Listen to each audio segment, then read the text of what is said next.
Hello, I'm Nancy Smith Mattox on WYTV7 out of Charlotte on Shine Your Light Radio Ministry in Little Rock, Arkansas. Very excited to have you. We have a special guest today that's going to really share a lot with us, and I think you're going to really be interested in. Very exciting. First, before we start and I introduce my guest, let me just say that WYTV7 is a nonprofit, and we do take donations. We would appreciate any seed that you can give to us.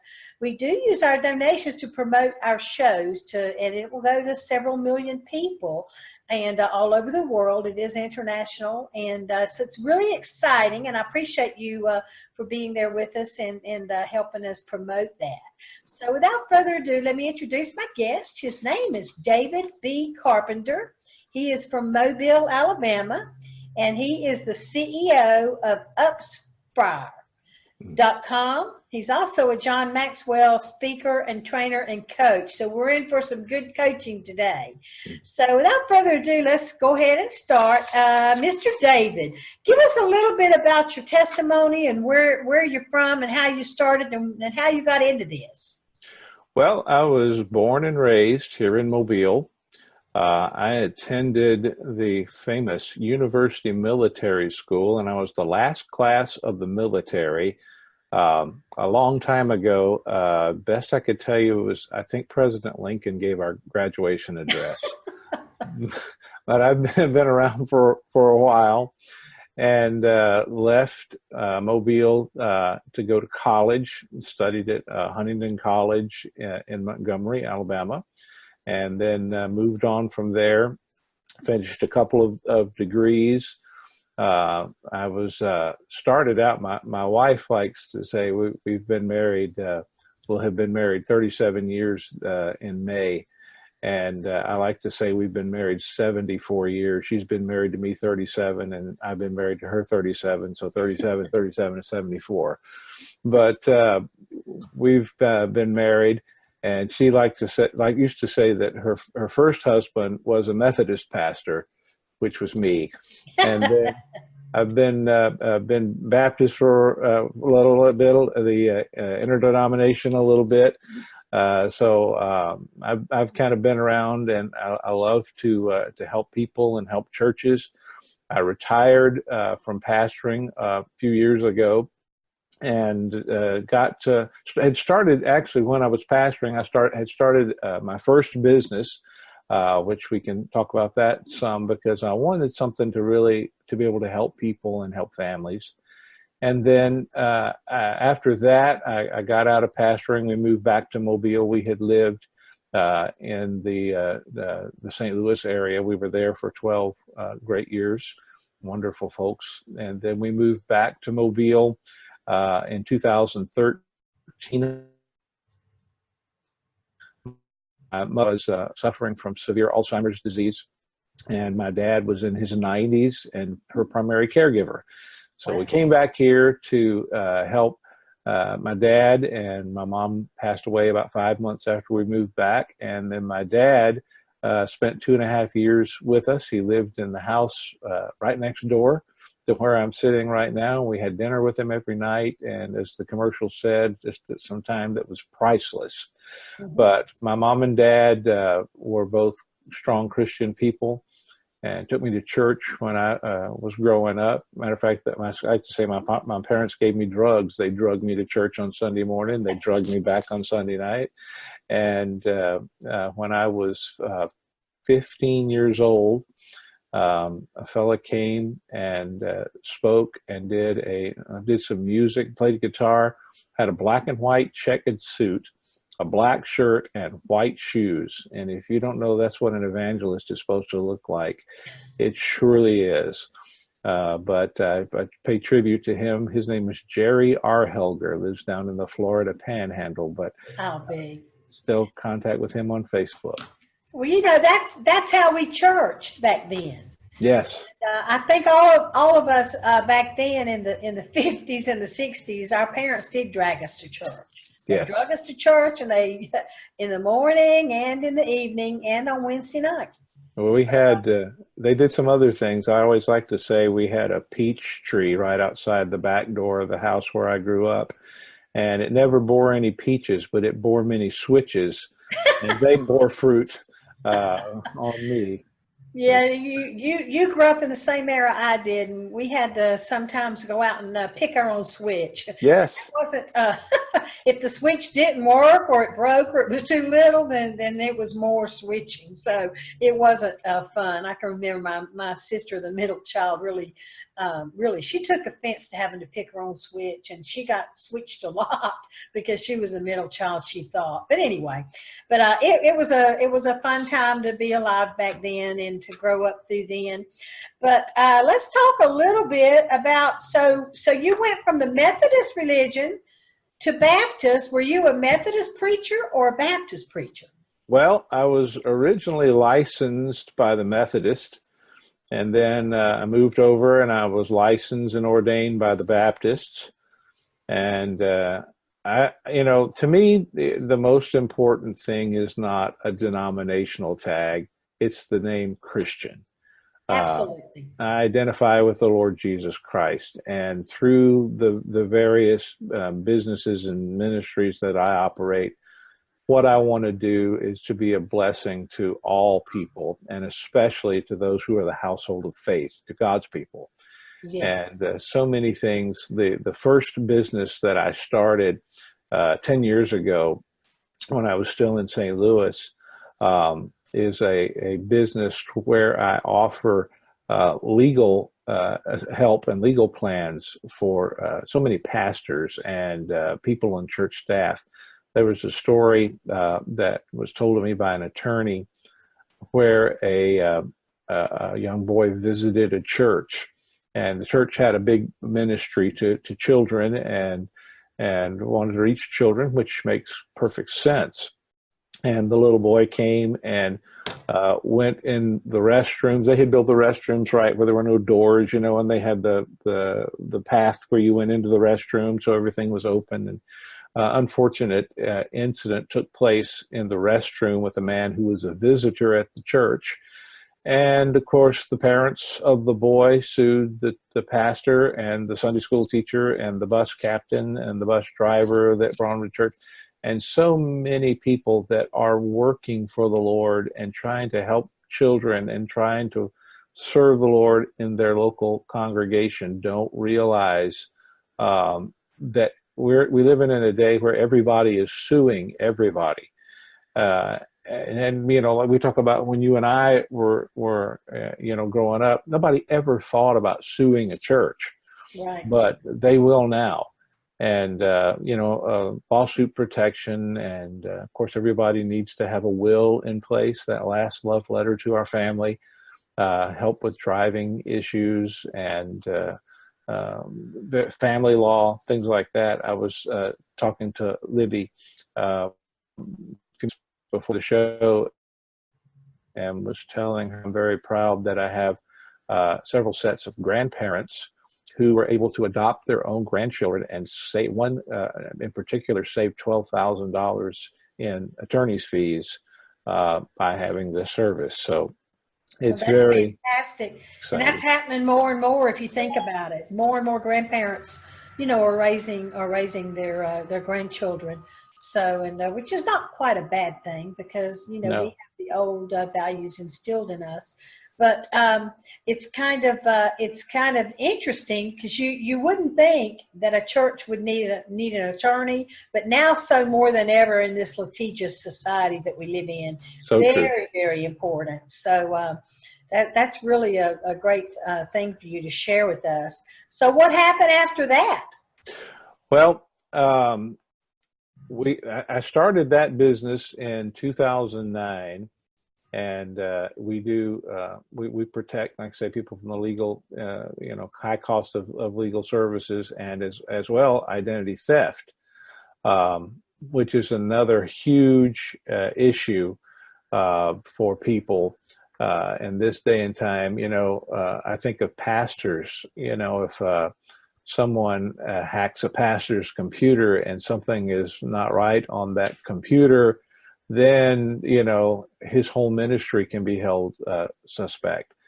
and people's identities are being stolen left and right. And this is aligned with, I think, the best identity theft protection and restoration product in America. So we're actually, we have agents that go online. We don't just send you a packet when it's not a matter of if anymore anyway, it's when, you actually find out your identity has been breached. But we actually have agents. Instead of sending you a packet in the mail, agents go to work and restore your identity to get you back to pre-theft status. And that is an amazing help and blessing to people that want to protect their good name. And you're right. It's not if your identity is stolen, it's when. And I think if everyone that's listening to our show has probably had identity theft happen to them in some way or other, and it's quite overwhelming. I mean, even if someone just takes control of your debit card. Well, and steals your identity that way, it's just terrible. You have a terrible time getting out of that. You need help with that. I speak to audiences on a regular basis about the subject of identity theft. And when I started doing this 10 years ago, the question was, how many of you have heard of identity theft? And you get a few hands. And then 5 years ago, how many of you know a victim of identity theft? And it was about half the audience. And now, how many of you have been a victim of identity theft yourselves? And it's 80, 90% of the audience. And then I'll say, for those of you that didn't raise your hand, how do you know? Because the dark underbelly of the internet, where good people don't go and don't want to go, is just crawling with information about the people. And it's not your money or your debit card or your credit card that the identity thieves are after anymore. It's your personal information. If I get a credit card that's got a $5,000 limit on it, then I only stole $5,000, basically, if I can get away with all of that. But if I steal a social security number or a driver's license number, I can sell that over and over and over again until they start to catch on to me, and then I can back off and go to the next one. Well, you're hearing a lot now about them stealing our the children's social security number, and open up accounts in their names. And the kids don't even know it until they get ready to go to college and they apply for whatever, and they've got a credit history. Exactly. I mean, it's just like unbelievable. It's just really a serious issue. And then by what you say about the internet, we're all on the internet, Facebook, LinkedIn, all of the social media. That just gives them an open door to our personal information. So you're absolutely right on that. Tell us the story about the restaurant and the credit at the restaurant and a cell phone. Tell me that story. One of my members who has my identity theft plan called me just within the last, and he said, I need to know what to do about this. I said, okay, what happened? He said, I was in the restaurant and I was paying my bill, and I finished and I put my credit card back. Took it out and put it back in real quick. And I was getting ready to walk out the door, and a lady touched me on the shoulder and said, did you see what just happened? And he said, well, I paid my bill. She said, no. She said, there was a man that walked behind you as you had your credit card out, and he reached his cell phone camera over your shoulder and snapped a picture of your credit card number and walked right out the door. And so he says, what do I do? Unfortunately, we have an app that comes with our service. And I said, okay, go on your app, tap it, call your private investigator, and they immediately canceled the card and had the company replace it. All that was covered by the service, no charge to him. And he has a new card now, but it kept them from using his name and his credit fraudulently, even though that's covered by the credit card company. If it was not a legitimate charge, you still want to avoid any of that from ever happening when possible. My goodness, I hadn't heard a story like that before. I Yeah. know I use my phone. I use my phone to take pictures of lots of things. So, and even if I'm at a seminar, I'll take a picture of the screen if I don't have time to write things down. So Right. people are using their cell phones more and more and more. But, Satan is very busy. The enemy is very busy everywhere. And so we're really blessed to have you on here to share this kind of information with us because people don't know. Just like you said, you don't know if you've been hacked or whatever. Right. So, Right.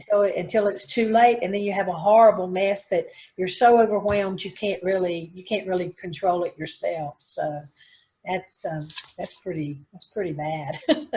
It is. It is. Well, I've often said that people are like rivers. They're crooked because they follow the path of least resistance. And as long as that path of least resistance is available, we will have people, people aren't all bad. There are just so many people that are broken. Yes. And, people that are trying to live right and trying to have a good testimony and trying to, be good examples in the community, still they need help. And that's what I do through that business and through Upspire and through speaking and coaching and the things I do there. Yes, sir. Wow. Okay, let's switch gears here. Let's talk about your health coach program that you have. What's that all about? Well, I about 6 years ago, before we moved back to Mobile, I had lost about 50 pounds through very careful dieting and through a lot of exercise and working out, and had built muscle and lost fat and done very well. And then back in December of this year or last year, I had lost or had a really bad. I'm diabetic, and had gotten a real bad respiratory infection and inflammation, and it just went on and on and on. And during that time, I put on about 25 pounds. And some of it, my ankles were swollen and all of that. And it was just, it was miserable. And I have a friend of mine that's also a coach, and he had just lost about 80 something pounds, tremendous amount of weight in a relatively short time since August of last year, August of 18. And I said, well, tell me about this. And I tried the products and the coaching. It's all about, so many things are about personal relationships. People, find out about me and my business. Well, let's sit down, let's have a conversation, and let's see if I have something. I love, my motto with Upspire is helping people. Let's see if I have something in my set of tools that can help you. And if I don't, well, we can still part friends. But the health coaching was something that I took on about a month ago because it worked so well for me. And people would ask me. I lost about 30 pounds in 30 days. Would ask me, how did you do that? How much weight have you lost? And calling me skinny again. And so I began to share this program with them, and it's very healthy. It's not just about losing weight; it's about getting your health back. Mm-hmm. And I had stopped. When I got sick in December, I had stopped working out. I just didn't have the energy. I was sick and coughing all the time. I didn't have the energy, didn't have the desire to do it. But this has given me my alertness and my energy. And the thing that happened in my case, every day I would take my blood, get up the first thing in the morning, check my blood sugar. And then again in the afternoon, I would check my blood sugar. And it was consistently in the 200s, not over 300, if I didn't, wasn't really careful and really cut back on my portions and watch what I ate.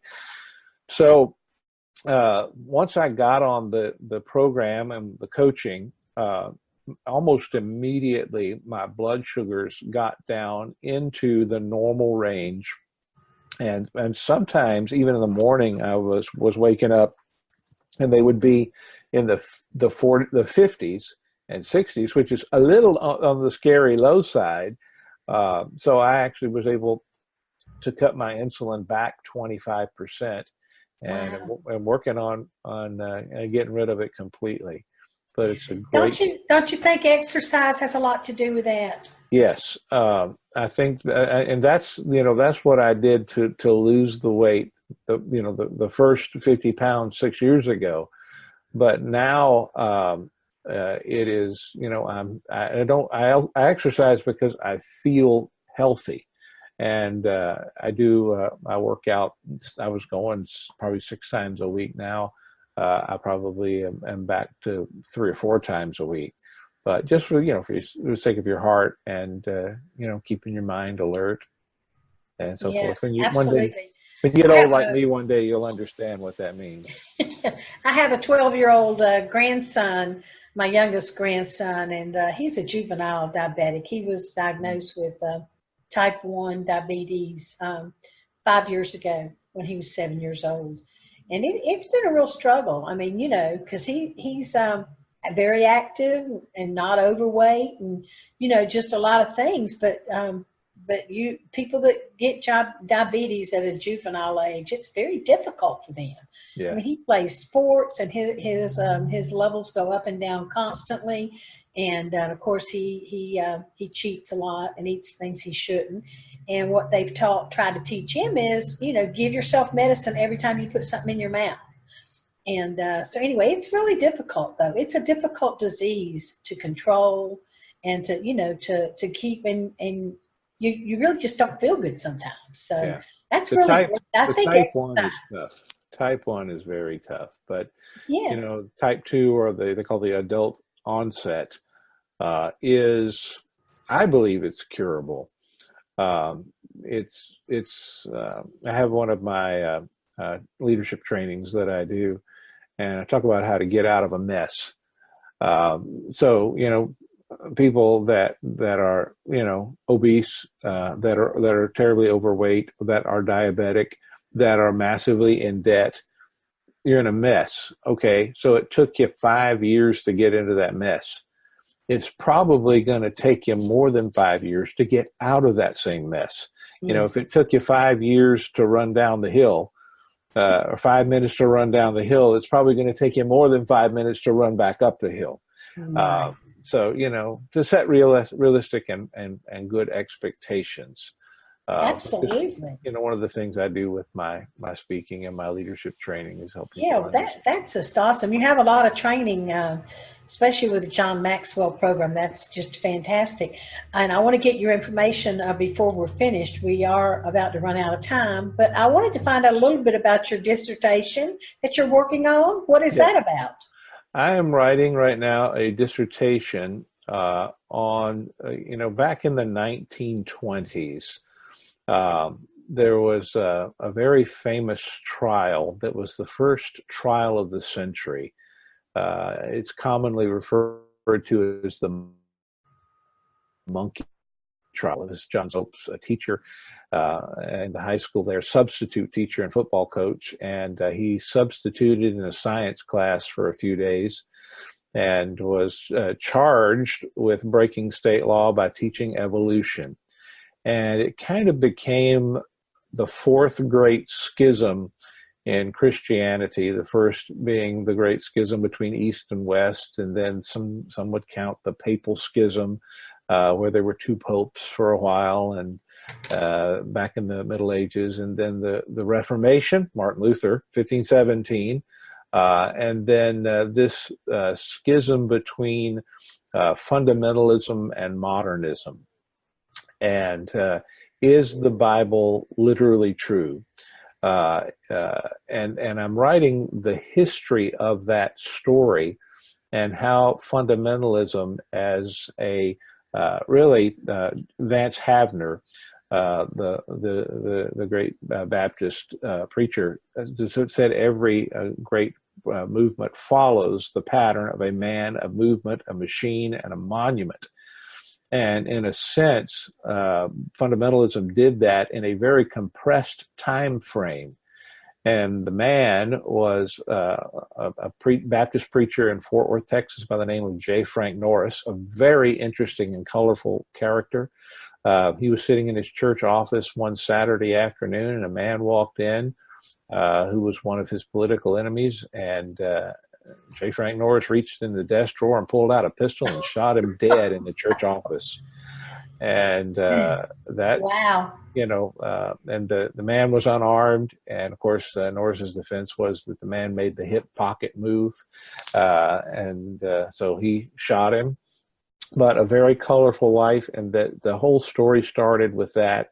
And it moved on to a movement with a man named John R. Rice and a Christian newspaper called The Sword of the Lord, which is still around today. Mm-hmm. And then a machine in the 80s and so forth. And you remember the days probably of Jerry Falwell and the Moral Majority, and is now kind of in that monument stage. But it's a fascinating story.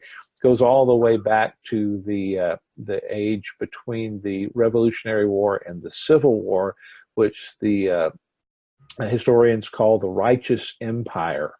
Wow. And that was when the Methodists, the Baptists, the Presbyterians, the Congregationalists, and even some of the Episcopalians were pretty much on the same page. And as Lewis and Clark found out how big the country was to the west, they wanted to, that's really where the idea of America becoming a Christian nation came from, was that Henry Ward Beecher and the ideas of that westward expansion and Christianizing as we colonized the West. So wow, that's a job you got there. You got a big job on that. So that's going to be very interesting when it's finished. Well, I'll be glad to come back and talk about it. I want you to. Tell me again the case in 1920 that you were talking about. What was it called? It's called the monkey trial. Commonly. The monkey trial? Yes, it was whether or not it's about evolution in the okay. public school. And William Jennings Bryan, who was a 3-time candidate for president under the Democratic Party, and Clarence Darrow, who is a nationally known attorney, kind of the F. Lee Bailey or Johnny Cochran of his day, went head-to-head in a county courtroom in Dayton, Tennessee. And there's still monuments to that to this day. But that was the first big trial of the century. So it also kind of, there's a historical landmark in that. Yeah. Wow. Well, that's going to be very interesting. We're almost out of time. And I want to thank you so much for being on Shine Your Light Radio Ministry on WYTV7 from Charlotte. And are there any parting words you'd like to give us? Would you like to give us your contact information of how people can reach you? Because you are uplifting and you do help families. So let's let you share that, okay? I do. Through Upspire, I like to help families. I work with businesses, small businesses, and of course churches. I'm serving as an interim pastor at a church down in the Florida Panhandle right now. But my website is spire.com, and I would love to come and do a leadership training for people, Christian people in business, and help develop your employees, or come speak at your church. If there's a problem, a lot of time it's a leadership problem. Yeah, that is true. That is true. You can fix that and train leaders. Well, I thank you. I thank you so much for sharing that. Excuse me, and we're gonna have you back on when you get your dissertation through, okay? All right, I look forward to that. Well, thank you so much, okay? Thank you for having me.